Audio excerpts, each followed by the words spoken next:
वृंदावन आकर के भगवान ने कुछ लीलाएं की, अघासुर का वध किया, धेनुकासुर का वध किया। एक वत्सासुर नाम का दैत्य आया था जो कि बछड़े के रूप में आया था। जैसे ही वत्सासुर का वध किया, किशोरी जी नाराज हो गई ठाकुर जी से। किशोरी जी बोली, तुमने वत्सासुर को क्यों मारा? ठाकुर जी बोले, दैत्य है, उसको मारेंगे नहीं। बोले, भले ही दैत्य था लेकिन वो बछड़े के रूप में था, गैया के रूप में था, आपने उसको क्यों मारा? किशोरी जी की ठाकुर जी की नेक नेक नोक झोंक है गई, यही बात सुन। आहा, एक श्लोक है, श्लोक में ही ठाकुर जी और किशोरी जी का पूरा संवाद है। ठाकुर जी किशोरी जी को मनाने गए। अब आपने पदों में तो मान लीला सुनी है, हिंदी में मान लीला सुनी, संस्कृत में मान लीला सुनो। ठाकुर जी गए और ठाकुर जी जाकर के किशोरी जी के द्वार को खटखटा रहे हैं। तो अंदर से किशोरी जी कह रही हैं, कोयम द्वारी, द्वार पर कौन है? तो ठाकुर जी बाहर से कह रहे हैं, हरि। अपनो परिचय दे रहे हैं, कहा हरि, हरि आयो द्वार पर। किशोरी जी बोली, हरि? हरि का मतलब होता है कौन? जो सब चीज हरण कर ले। हरण करना, हरण कौन करता है ब्रज में? बंदर। किशोरी जी बोली, हे बंदर आया मेरे द्वार पे, अरे कोई जाओ या को भगा के आओ। प्राय ही उपवनम सखमृग पात्र किम, अरे कोई वन का बंदर आ गया है मेरे द्वार पे। तब ठाकुर जी कह रहे हैं, अरे नहीं नहीं, वो वाला हरि नहीं, कृष्णो हम दैते, मैं कृष्ण हूं आपका दैत। दैत कहते हैं घनिष्ठ को। दैत किसको कहते हैं? घनिष्ठ को। बहुत ध्यानपूर्वक सुनो, कृष्णो हम दैत, आपका अत्यंत घनिष्ठ कृष्ण हूं मैं।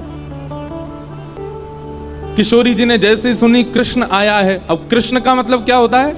कृष्ण का मतलब होता है काला। किशोरी जी बोली, अरे गोपी, लाल बंदर नहीं, कारो बंदर आयो द्वार पे, भगा के आओ याकू। हरि नहीं आयो है, कृष्ण हरि आयो है, मतलब कारो बंदर या लंगूर आ गयो द्वार पे। कृष्णो हम दैते। श्री जी बोली, विभेमी नितराम कृष्णात अहम बानरात, अरे काला बंदर आया गोपी, भगा के आओ। लंगूर बंदर तो गोरे बंदर थे, ज्यादा खतरनाक रहे, को भगा के आओ। ठाकुर जी बोले, अरे नहीं नहीं श्री जी, राधे हम मधुसूदनो, हे श्यामाजू मैं आया हूं मधुसूदन।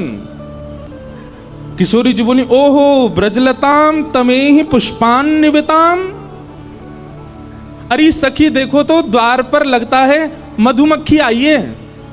अरे द्वार मत खोलियो, भीतर आके दस देगी, लग जाएगी मेरे।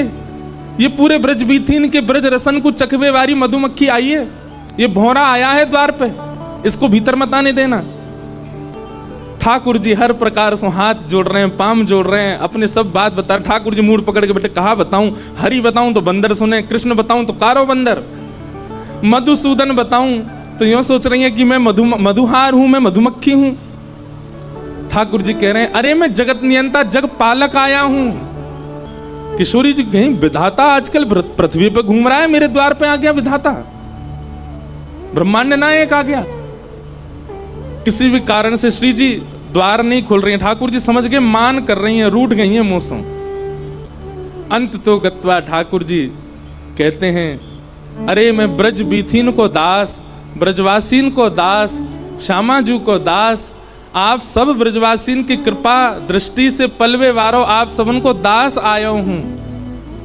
तब श्री जी बोले, ओहो नंद नंदन कृष्ण आए हैं क्या? बोले हाँ, ये है हमारा परिचय। बोले पहले बताना चाहिए हो कि ब्रज के दास आए हैं, ब्रजवासीन के दास आए हैं। जब अपने आप को सवन को दास बताए तब किशोरी जी ने द्वार खोलो, कहो क्या बात है?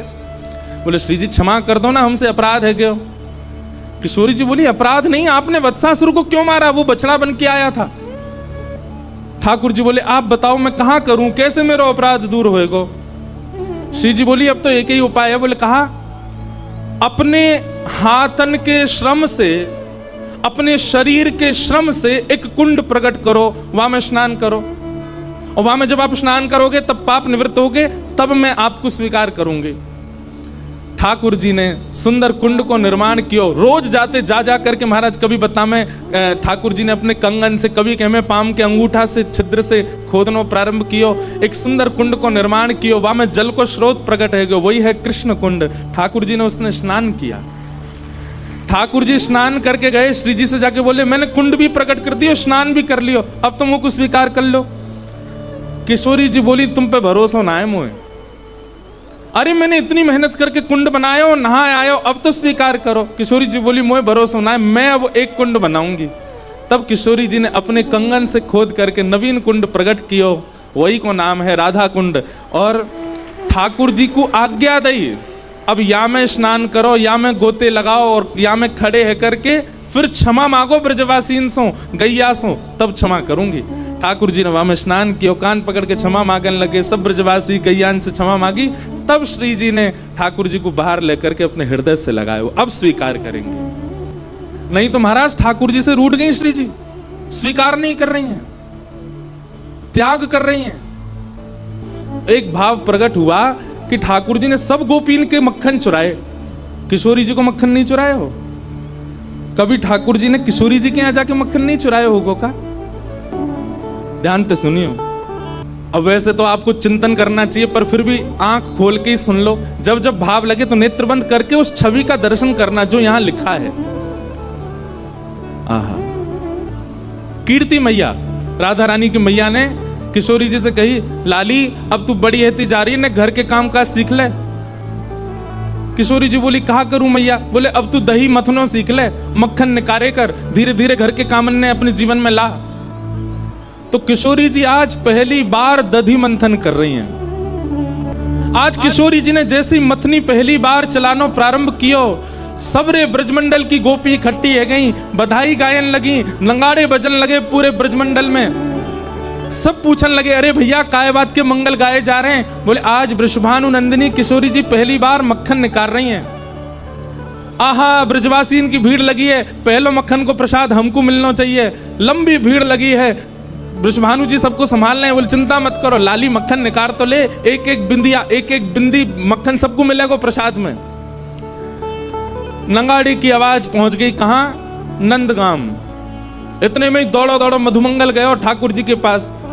बोले लाला एक नई खबर लेके आया हूं। ठाकुर जी बोले कहा खबर है भैया? बोले बरसाने में नंगाड़े बज रहे हैं। बोले काय बात के नंगाड़े? बोले किशोरी जी मक्खन निकाल रही हैं, पहली बार दही मथ रही हैं। लाला तेने सबरी गोपीन के यहां को मक्खन चुराया, कानी भेणी लूली लंगड़ी सबरी गोपीन के मक्खन खाए, परम सुंदरी किशोरी जी को मक्खन नहीं चुराया, तो हम काय बात के चोर? ठाकुर जी ने अपनी कारी कमरी उतारी, कमर पर बांधी, बोले सही कह रहा हूं मधुमंगल, यदि किशोरी जी के हाथ की मथी भई दधी ते निकरो भयो मक्खन हमने नहीं पायो तो कहां पायो?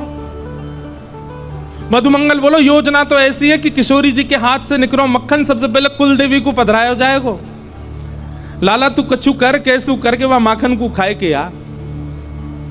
हमारे लाल जी पे मैं एक बात कहूं, कछु करनो आवे चे नहीं आवे, एक काम बहुत बढ़िया आवे, कहा छोरी बननो बहुत बढ़िया आवे। नेक में ही अपने केस खोल दिए, आंखन में काजल लगा लियो, मुख पे लाली माँ लगा ली, और सोई महाराज कोई छोटी सी गोपी की बढ़िया सुंदर पोशाक लियाए, नीचे पहनी, ऊपर चुनरी डाली, हाथन में छोटी छोटी चूड़ी पहन ली। नेक से हैं ठाकुर जी, ज्यादा से 4-5 साल के होंगे। नेक नेक से चूड़ी पहन ली, पामन में पाजेब पहन ली, और नेत्रन में काजल लगा लियो। कैसा लग रहा हूं? मधुमंगल बोलो लाला तू छोरी होता तो भगा ले जाता हूं मैं, इतना प्यारो लग रहा है। अरे बाल ब्याह कर ले तो अब तू जल्दी जा, नहीं तो मैं तुझे ब्याह ही कर लूंगा। ठाकुर जी छोटी सी सखी बन करके मक्खन चुराने जा रहे हैं, कौन को? श्री जी को, श्री राधा रानी। ये लीला कहीं लिखी नहीं है, ये चिंतन में आई लीला है, ये भाव में आई लीला है। ठाकुर जी पहुंच गए बरसाने, अब नेक्स्ट सी गोपी बन के गए, कोई ना रोको ही ना, सीधे पहुंच गए भवन में। चारों तरफ गोपियां खड़ी हैं और उन गोपीन की छोटी छोटी लाली खड़ी हैं, वहीं पर ठाकुर जी भी जाके खड़े हो गए। गोपीन को लगी कोई बरसाने की गोपी की छोरी होगी छोटी। ठाकुर जी खड़े हो गए, चुपचाप देख रहे हैं। छोटे छोटे से हाथ हैं किशोरी जी के, नेक्स्ट सी मथनी ऐसे मथ रही है, वहां में ते धीमे धीमे दधी नीचे जा रहा है, छाछ नीचे जा रही, मक्खन ऊपर आ रहा है। ठाकुर जी के मुंह ते लार टपक रही है, बीच बीच में ऐसे अपने मुंह को साफ कर रहे हैं और बस योजना बना रहे हैं कैसे चुरा के भागूं याकू। इतने में ही कीर्ति मैया बोली, अरे चलो सखी, आज पहली बार किशोरी ने मक्खन निकालो है, या मक्खन को भोग कुल देवी को लगाएंगे, सब जाओ कुल देवी के यहाँ व्यवस्था करो, नए नए वस्त्र पहन के आओ। अरे लाली तू भी जा, नए वस्त्र पहन के आ, मक्खन लेके कुल देवी को पूजन करवे जाएंगे। सब सखियां सजवे जा रही हैं, किशोरी जी तैयार हुए गई हैं, वहीं मटकी में मक्खन रख के चली गई हैं सब, कि अब सब जाओ तैयार है लाओ। सब निकलती गई, ठाकुर जी वहीं कोने में छुप के खड़े है गए। और जैसे ही सब सखी गई, उन नेक्सी सी मटकी में नेक्सो से मक्खन, अब किशोरी जी ने कोई बहुत ज्यादा तो निकारो नहीं होगा, नेक्सी से नेक्सो से ही निकारो। वहां नेक्से से मक्खन को लेकर के ठाकुर जी वन की ओर भागे, और वन में भाग करके ठाकुर जी ने अपना श्रृंगार आदि सब उतारो, एक वृक्ष के ऊपर चढ़ गए। सैन नहीं हेरो है, किशोरी जी ने मक्खन निकारो है, या को तुम्हें प्रेम से पाऊंगो। कहा भयो, जैसे ही प्रथम मक्खन उंगली में लेकर के मुख से लगायो, तो कहा भयो, ठाकुर जी ने जैसे ही मक्खन नेक अपनी जीभ पर रखो, वो एक बिंदु रखते ही नेत्र बंद है गए। किशोरी जी को स्मरण है लगो, तनिक तनिक से हाथन सो, कैसे श्रम करके किशोरी जी ने मक्खन निकाल के मटकी में धरो। इन्हीं सब चिंतन में आकर के ठाकुर जी तो वहीं मूर्छित है के गिर पड़े, बेसुध है गए। एक हाथ में मक्खन लगो, दूसरे हाथ में मटकी, ठाकुर जी पड़े हैं बेसुध। श्री राधा श्री राधा श्री राधा श्री राधा, बस वही स्मरण चल रहा है मन में। यहां सब सखी आई, और जैसे ही आकर के देखो महाराज मक्खन तो गायब है गयो, मटकी कोई लेके भाज गयो। पूरे बरसाने में हल्ला है गो, अरे मक्खन चोरी है गो, मक्खन चोरी है गो, मक्खन चोरी है गो। किशोरी जी बोली, मक्खन लेके कौन चलोगो? किशोरी जी के तो नेक नेक अश्रुबिंद आ गए, पहली बार मक्खन निकारो, वो कोई लेके भाज गो। तभी किशोरी जी की छोटी छोटी सखियां ललिता विशाखा भी आई और बोले मक्खन चोर तो एक ही है पूरे ब्रजमंडल में, हमें ऐसा लगा वहां कुछ सुगंधी आ गई होगी श्यामाजू, और वो ही आकर के लेके गए। पर वो कैसे आ सके यहाँ पे? हम तो नेक देर को गए, इतनी देर में भी कोई ना आयो, द्वार आदि सब बंद रहते। विशाखा बोली, अरे बड़ो छग में भेजिए, नेक में गोपी बन जाए, कुछ तनिक सी छोरी बन के आएगो होगो, लेके भाज गो, मैं सब जानू वाको। श्यामाजू आप तो चलो, नंदगाम के मार्ग पर चलें, वन में ढूंढेंगे मिल जाएगा। और किशोरी जी सब सखीन के संग गई, और तभी कहा, देखो एक कदम वृक्ष के नीचे ठाकुर जी ने सखी को रूप धारण कर रखो है, केश खोल रखे हैं, चुनरी पड़ी है, बेसुध अवस्था में पड़े हैं। ठाकुर जी को नीचे छोटा सा लहंगा के नीचे छोटे छोटे पावन में छोटे छोटे नूपुर, हाथन में चूड़ी, और ऐसे मुखमंडल की कांति देख करके सब सखी पहले तो बेहोश कन्हैया की बलैया ले रही, कितने प्यारे लग रहे हैं। मुख पे मक्खन लगो, दूसरे हाथ में छोटी सी हंडी में मक्खन रखो है। किशोरी जी बोली, देखो यहाँ पड़े हैं चोर, और लेके भाज गए, पता ना यहाँ सो कैसे गए। किशोरी जी ने जाकर के ठाकुर जी के मस्तक पर जैसे ही भुजा रखी, ठाकुर जी होश में आए। सब सखी बोली, हे श्यामाजू, आपके हाथ से निकसों मक्खन पावे की सबन की इच्छा, परंतु ये तो है ही ना सके कि आप कछु बनावे और श्याम सुंदर पहले नहीं पावे। अब श्याम सुंदर ने अधर पर धारण कर ही लिया है, हम सब सखीन की बड़ी अभिलाषा है कि आपको प्रसाद हमें मिले, तो आप कृपा करो, यही मक्खन जो श्याम सुंदर के अधर पे लगो है, आप अपनी भुजा से लेकर के हम सब सखीन को बांट दो। और ठाकुर जी के मुख पे लगो मक्खन ही सब सखीन में बांट दियो। और या तरीका से किशोरी जी के हाथ से निकसो हुए मक्खन ठाकुर जी ने प्रसादी करके पूरे ब्रजमंडल में बंटवाए है। ऐसी ठाकुर जी की अब वृंदावन आने के बाद में ये निकुंज लीला प्रारंभ हो गई है। किशोरी जी के साथ मान लीला, किशोरी जी के साथ में दान लीला, किशोरी जी के साथ में अद्भुत अद्भुत लीलाओं को ठाकुर जी प्रकट कर रहे हैं। एक दिन मधुमंगल ठाकुर जी ते बोले लाला तेरी बड़ी पूजा होवे, तू कहीं चलो जाए, सब तू को बहुत वंदन करें, संत भी तेरे चरणन को धोमे, गोपी तेरी बलैया ले में, सब तेरी इतनी जय जयकार करें, कभी कभी हमारा मन करे कि ऐसा हमारे साथ कब होएगो। ठाकुर जी बोले, भैया मेरी तरह राक्षसन को मार दे, तेरे बल सब बलैया लेंगे तो सब प्रणाम करेंगे।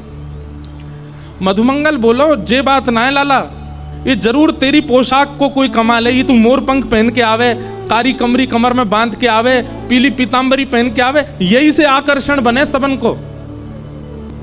ठाकुर जी बोले, तो कहा करोगे? बोले, कल मैं हूं ऐसे पहन के आऊंगा।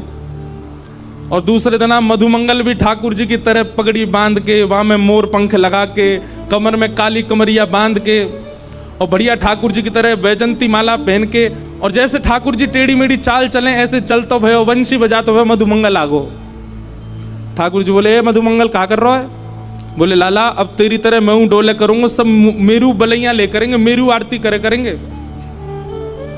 ठाकुर जी बोले, बाप डोए अपने रूप में रहे, दूसरे की नकल का करे ना लाला, मैं हूं पुजवाऊंगा, मैं हूं गोपीन से बलैया लगवाऊंगा अपनी। ठाकुर जी बोले, करवा ले। ठाकुर जी बोले, मैं तो जा रहा हूं यमुना स्नान को, और यमुना स्नान करने के लिए ठाकुर जी गए। ठाकुर जी ने सबरी पोशाक उतार दी अपने। इतने में ही केसी नाम को राक्षस वाकु कंस ने भेजो ब्रजमंडल। केसी ने कही, आपके शत्रु कृष्ण का हुलिया बताओ। कंस बोलो, मोर पंख पहने, कमर में काली कमरी बांधे, बंसी बजावे, टेढ़ी मेढ़ी सी चाल चले, वो ये मेरा शत्रु। केसी बोला, अभी रुको मैं जाके देख के आता हूं। केसी राक्षस जैसे, ठाकुर जी तो स्नान कर रहे थे जमुना जी, मधुमंगल डोल लो बाहर। इतने में ही केसी राक्षस आयो, मधुमंगल के पीछे ही भागो। मधुमंगल बोलो, लाला बचाइयो, लाला बचाइयो, लाला बचाइयो, देख कौन आयो। इतने में ही ठाकुर जी जमुना जी ने करके आए, एक मुष्टिक प्रहार करके केसी को मार दियो। मधुमंगल बोलो, लाला तू मोर पंख पहन के चले, सब तेरी बलैया ले, मैं सब तू को प्रणाम करें, मैंने मोर पंख कहा पहनो, राक्षस पड़ गए मेरे पीछे। तो ठाकुर जी बोले, दूसरे की नकल ना करे कर, तू जैसा तू वैसा ही रहे मधुमंगल, तू काय को मेरे रूप को धारण करे। आज तो बच गए, जल्दी मोर पंख उतार दे, कल कोई और आ जाएगा। ये उन लोगों के लिए जो बहुत जल्दी भगवान बनने की कोशिश करते हैं। नेक पुजबे के बाद में उनके मन में आ जाती है, हम भगवान से कम थोड़ी हैं, हमारे इतने फॉलोअर्स हैं, हमको इतने चाहने वाले लोग हैं, हम भगवान से कम थोड़ी हैं। ठाकुर जी को का उदना राक्षस आ गए हो ना, रोते फिरेंगे हम भगवान। एक बार ठाकुर जी निकुंज में लीला कर रहे थे। ललिता विशाखा बाहर द्वारपाल बन के खड़ी हैं, भीतर जाने नहीं दे रहे हैं किसी को। इतने में ही ब्रह्मा जी आए, और ब्रह्मा जी भीतर जाने का हट करने लगे। तो ललिता विशाखा बोली, आप भीतर नहीं जा सकते, ठाकुर जी रास विहार कर रहे हैं, निवृत्त निकुंज का रास है, यहां सबका प्रवेश नहीं है। ब्रह्मा जी बोले, देवियों आप जानते नहीं है मैं कौन हूं? बोले, कौन हो? बोले, मैं ब्रह्मा हूं, पूरी सृष्टि मैंने बनाई है, इस जगत का सृजन करता हूं मैं, आप मुझको कैसे रोक सकती हो? अच्छा आप तो क्या है, जानती नहीं हो ना, अनपढ़ गंवार ब्रज की हो। ठाकुर जी को जाके एक बार बोलो, ब्रह्मा आया है, लीला छोड़ के स्वयं आएंगे बाहर मुझको लेने के लिए, एक बार जाके बोलो आप ठाकुर जी को। ललिता विशाखा बोली, खड़े रहो हम पूछ के आते हैं। ब्रह्मा जी बाहर खड़े, चतुर्मुख। ललिता विशाखा भीतर गई, भीतर जाके बोली, जय जय। बाहर द्वार पे कोई ब्रह्मा आयो है, और यूं कह रहा वाको नाम सुन के आप लीला छोड़ के आ जाओगे, वाको ले जाओगे। कौन है ब्रह्मा ने बताए तो। ठाकुर जी बोले, कहां का ब्रह्मा आया है ये पूछ के आओ। बोले, कहां का ब्रह्मा मतलब?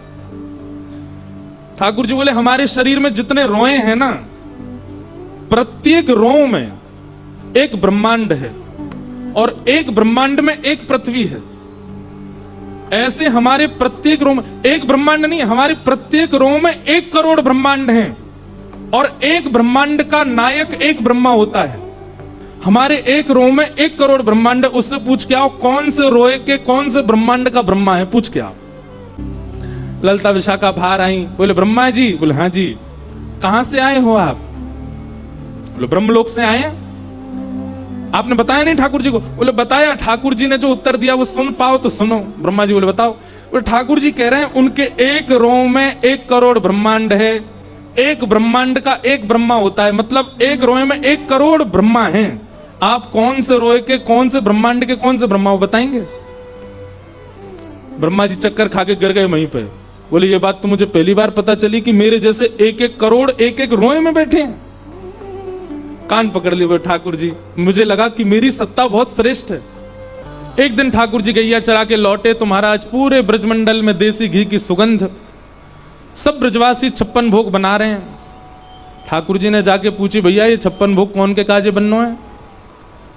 नंद बाबा ने बताई। बोले, लाला हम सबन को देव है इंद्र, वह इंद्र को साल में एक बार 56 भोग लगाए के हम प्रसन्न करें, सो वहां से वो हमारे खेत में अतिवृष्टि अनावृष्टि नहीं करे। ठाकुर जी ने जब ये बात सुनी तो ठाकुर जी बोले, केवल इंद्र के चाहवे से खेत नहीं बचेंगे, सूर्य की भी प्रसन्नता होनी चाहिए, वायु की भी प्रसन्नता होनी चाहिए, वरुण की भी प्रसन्नता होनी चाहिए। और ऐसे तो 33 कोटि देवता हैं, कितने देवतान्य मनाओगे? ब्रजवासी बोले लाला तो हम कहा करें? बोले 33 करोड़ देवतान के एक मूल आधार हमारे ब्रजमंडल में श्री गोवर्धन नाथ है। इनको पूज लो तो सारे देवतान की पूजा है जाए। ब्रजवासी बोले लाला हम तेरी बात कैसे माने? नेक्स्ट 6.5-7 वर्ष को तेरे कहे थे हम बरसंत चली पूजा कैसे छोड़ दें? ठाकुर जी बोले तुमने कभी इंद्र के दर्शन किए? ब्रजवासी बोले ना है, इतने वर्षन से सेवा करते आए, इंद्र के कभी दर्शन ना भय, लेकिन मैं वचन दे रहा हूं गिरिराज जी की सेवा करवे चलो, गिरिराज जी प्रकट है कि दर्शन देंगे। तो देव दर्शन के प्रलोभन में ब्रजवासी 56 भोग लेकर के गोवर्धन गए और ठाकुर जी गिरिराज जी लेकर के गए और वहां जाकर के समस्त ब्रजवासी ने 56 भोग ठाकुर जी को पधराए। गिरिराज जी की परिक्रमा करी, अभिषेक कियो, मानसी गंगा से स्नान आदि करायो। तभी इंद्र को पतो चली कि मेरी पूजा ब्रजवासी ने बंद कर दी। इंद्र ने मेघ मालाओं को आज्ञा करके कहा कि जाओ ब्रजमंडल पर इतनी वर्षा करो पूरा ब्रजमंडल डूब जाए। और काली काली मेघ मालाओं ने आकर के पूरे ब्रजमंडल को घेर लिया। घनघोर वर्षा होने लगी। त्राहिमाम कह के ब्रजवासी भाग रहे। हम तो पहले ही मना कर रहे इंद्र की पूजा बंद मत करो। नेक्स्ट सोसो लाला या की बात मान करके सबन ने ये गिरिराज जी पूज दिए, है गो इंद्र नाराज। ठाकुर जी बोले देखो भक्ति में चाहे जो बात आ जाए अविश्वास कभी नहीं आना चाहिए।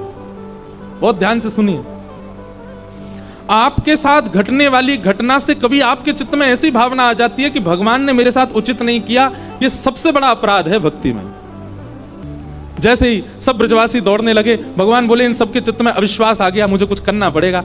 ठाकुर जी गिरिराज जी के पास गए, गिरिराज बाबा को प्रणाम किया, अपनी दोनों भुजाओं से गिरिराज जी को एक तरफ से ठाकुर जी ने अधर कर दिया, भीतर ठाकुर जी प्रवेश कर गए, दोनों भुजाओं से गिरिराज जी को ऊपर धारण करके ठाकुर जी पीछे करते जा रहे हैं, गिरिराज जी बीच में पहुंच गए और बिल्कुल मध्यस्थ जाकर के त्रिभंग लली स्वरूप धारण किया। एक भुजा को कमर पर, दूसरी भुजा अपने बाम हस्त की इकन्नी उंगली के नख के ऊपर ठाकुर जी ने श्री गिरिराज पर्वत को धारण कर लिया।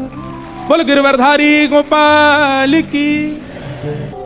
बाम हस्त मतलब उल्टा हाथ, बाम हस्त की इकन्नी उंगली के नख के ऊपर गिरिराज जी धारण किए ठाकुर जी ने। और गिरिराज जी कितने बड़े? 21 किलोमीटर चौड़े, 21 किलोमीटर लंबे, 21 किलोमीटर ऊंचे।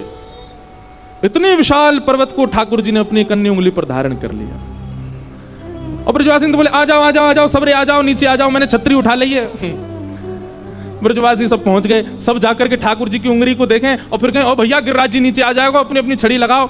मोटी मोटी छड़ी लगा करके सब ब्रजवासी खड़े गए। गिरिराज जी कभी इतकू जामे, कभी इतकू जामे, बीच में ठाकुर जी खड़े हैं। तो जहां की तरफ गिरिराज जी झुके सब ब्रजवासी वहीं जामे और अपनी अपनी छड़ी लगा करके गिरिराज जी को ऊपर करें। थोड़ी देर में गिरिराज जी सम है गए और सब ब्रजवासी अपनी अपनी छड़ी लगा के खड़े हैं। अब जहां तक देखो 21 किलोमीटर में सब ब्रजवासी अपने अपने बांस की छड़ी लगा खड़े हैं और बीच में ठाकुर जी। मधुमंगल श्रीराम बोले लाला उंगली नीचे कर ले अपनी, हमने छड़ी लगा ली है। ठाकुर जी बोले मधुमंगल जे उंगली नीचे कर ली ना चटनी बन जाओगे सबरे। मधुमंगल बोले श्रीराम देख रहा है जा यहां लग रही है जाने उंगली पे गिरिराज जी उठा लिए, या यहां ना दिख रही है ऐसे मोटे मोटे बांस हम लेके खड़े हैं। अरे कन्हैया तो क्या लगे तेरी उंगली पे गिरिराज जी हैं? ठाकुर जी बोले तुमको क्या लग रहा है तुम्हारी बांस पे टिक रहे हैं जे? ब्रजवासी बोले और नहीं तो लाला हम सबन के बांस पे टिक रहे हैं, तू उंगली नीचे कर ले, नाटक मत करे, यूं करे खड़ा है ऊपर। ठाकुर जी के नेत्रों में एक बार तो प्रेमाश्रु छलक गए। बोले धन्य है ब्रजवासी। अरे देवताओं देखो इनके सामने नायकों जैसी लीला कर रहा हूं फिर भी स्वीकार नहीं कर रहे कि मैं भगवान हूं। आज मुझसे किसी ने प्रश्न किया सुबह कि हमको ठाकुर जी में परब्रह्म क्यों दिखते हैं? वो परब्रह्म है, परमात्मा है, पर जब प्रेम बढ़ता है ना तो व्यक्ति का व्यक्तित्व नहीं दिखता, व्यक्ति की श्रेष्ठता नहीं दिखती, व्यक्ति अपना लगता है। मैं कथा वक्ता हूं, आप सब लोग मुझे देख के हाथ जोड़ते हैं, प्रणाम करते हैं, पर मैं जब अपने घर जाऊंगा अपनी मां के सामने थोड़ी कहूंगा मुझे हाथ जोड़ो, मुझे प्रणाम करो। उनके लिए मैं वक्ता थोड़ी हूं, उनके लिए कोई श्रेष्ठ थोड़ी, उनके लिए तो बालक हूं। क्यों? क्योंकि वहां प्रेम संबंध में व्यक्ति का ईश्वरत्व नहीं होता, व्यक्ति की श्रेष्ठता नहीं दिखती है। ब्रजवासी इतना प्रेम करते हैं ठाकुर जी से कि ठाकुर जी कुछ भी कर लें, ब्रजवासियों को विश्वास ही नहीं होता कि ये भगवान है। ठाकुर जी बोले सुनो भैया मैं उंगली नीचे कर रहा हूं अपनी, तुम संभालो गिरिराज। हाँ लाला हमने पकड़ रखे, तू कर नीचे। ठाकुर जी ने जैसे ही अपनी उंगली नेक ढीली करी, गड़गड़ गड़गड़ करके गिरिराज जी नीचे आने लगे। सबन की चट चट चट चट सबन की छड़ी टूटने लगी। लाला संभाल संभाल संभाल। ठाकुर जी ने फिर से उंगली कर ली और अब तो सबरी छड़ी टूट गई। अकेले ठाकुर जी खड़े हैं अपनी इकन्नी उंगली करके। सब ब्रजवासी अपनी अपनी छड़ी ने देख रहे हैं। बोले ऐसा मोटो लठ मैंने नंदगाम ते बनवाया, कोई कह रहा मैं तो गोकुल ते लेके आयो, टूट गो। सब कहें लट्ठन ने मत देखो, यहां देखो नेक्सी सी उंगरिया पे गिरिराज जी लाला ने ले रखे हैं। सब आश्चर्यचकित होकर के ठाकुर जी की उंगली की ओर देख रहे हैं। ठाकुर जी अदा में खड़े हैं। सब ब्रजवासी बोले लाला जी गिरिराज जी तेरी उंगली पे टिक रहे हैं। ठाकुर जी बोले हम बे, ए मधुमंगल चल प्रणाम कर, हमने उठा रखे गिरिराज जी। लाला तेरी उंगली में, तेरी उंगली तो गिरिराज जी कैसे उठ गए? ठाकुर जी बोले क्योंकि हम जय जय हैं, हम जय जय हैं, या हमारे हमने उठा रखे हैं गिरिराज जी। बोलो जय जय भगवान की जय। सब लोग भुजा उठाओ, हाँ मस्त उठाओ, ऐसा करो। देखो कितने सारे गिरवरधारी आ गए, तो सब बोलो हम जय जय हैं। बोलो गोवर्धन नाथ की। ठाकुर जी बोले हम जय जय हैं। ब्रजवासी बोले लाला दोबारा बोलियो, कहा बोल रहा है? ठाकुर जी बोले हम जय जय हैं। मधुमंगल श्रीदामा बोले ओ तन सुखा मन सुखा धन सुखा इतकु आओ। 3 सखा हैं ठाकुर जी के, एक तनते सुख हो भयो है, एक मनते सुख हो भयो, एक धनते सुख हो। उनके नाम ठाकुर जी ने रखे तन सुखा मन सुखा धन सुखा इतकु आओ। लाला यो कह रहा कि जो भगवान है तन सुखा के यहाँ पे नहावो आवे ना मैं नहाऊं, या पे चल वो आवे ना मैं चलाऊं, या यूं कह रहा हूं मैं भगवान हूं। ठाकुर जी बोले आज तो विश्वास कर लो मैं भगवान हूं। ब्रजवासी बोले काय को करें हम विश्वास, तेने कहा कियो जो तू भगवान है? पूतना मैंने मारी, अगासुर मैंने मारो, धेनुकासुर मैंने मारो, केसी मैंने मारो, आज गिरिराज जी उठा लिए मैंने, मैं भगवान हूं। जे गोपी यानी सत्यनारायण की पूजा करी, मेरी पूजा ना करी, या तो मैंने कितनी कही मैं ही जय जाऊं। तुम सब ब्रजवासी ने कभी मानी नहीं कि मैं ही भगवान हूं, आज मैं कह रहा हूं कि मैं भगवान हूं। ब्रजवासी सब बोले लाला हम तेरी सब बात मान लेंगे, लेकिन यह बात ना मान सकें कि तू भगवान है। तू तो हमारो लाला है, तू तो हमारो कन्हैया है। अब बस सांची सांची यूं बता दे तेने गिरिराज जी उठाए कैसे? तेने कोई टोटका कियो, कोई बाबा के चक्कर में आ गो वाने, तो कोई टोटका बताओ, बातें तेने गिरिराज जी उठाए। ठाकुर जी तो नेत्र बंद करके खूब प्रसन्न हो रहे हैं, बोले जय हो ब्रजवासी की। जे मान ही नहीं सके कि मैं भगवान हूं। क्यों? क्योंकि प्रेम इतना चरम स्थिति में आ चुका है कि अब ये स्वीकार नहीं होता कि ये पर ब्रह्म है। ठाकुर जी बोले अच्छा सांची बताऊं मैंने कैसे उठाया गिरिराज जी? बोले हाँ लाला बता। अपने अधर अपने उंगली पे गिरिराज जी धारण करके नन्हे से 7 वर्ष के गोपाल जी गाते हुए बता रहे हैं। पहली बात, कछु माखन को बल बढ़े हो। आप सब ब्रजवासी के घर से माखन ले ले के मैंने खायो, वही से मुंह में बल आयो। कछु गोपन करी सहाय, आप गोप ग्वालन ने मेरी बड़ी सहायता करी। गोप ग्वाल बोले हमने कहा सहायता करी? बोले आप सब टकटकी लगा के मोहे देख रहे, तो आप सबन की शक्ति मुंह में आ गई, मैंने गिरिराज जी उठा लिए। वास्तव में जे मेरो बल नहीं है, आप सब ब्रजवासी कोई बल मुंह में आ गए और मैंने गिरिराज जी उठा लिए। सब सखा ब्रजवासी बोले तभी हम में कमजोरी आ गई है, हमारी सबरी शक्ति तो लाला में चली गई है। लाला तेने सांची बताई, हमारी शक्ति से तेने उठाए। किशोरी जी ने कहा कृपा करी लाला।